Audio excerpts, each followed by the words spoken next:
teda, vole. Tak jestli na provázku. Jdeme. Vole, Lukáš, ty vole.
Co si myslíš o této cestě?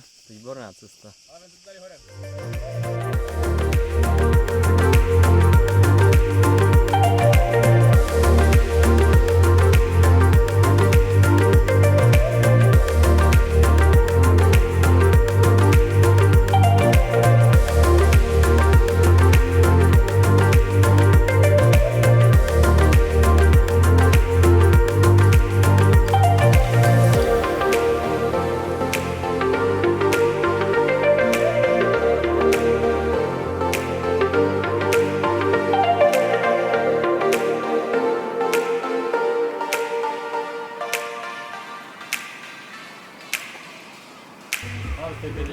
Já bych tady koupil barák. Kdybych to koupil takhle normálně. Milionářská trčema tady, vole, koupil bych tady všechno, ty vole. Letiště za rohem.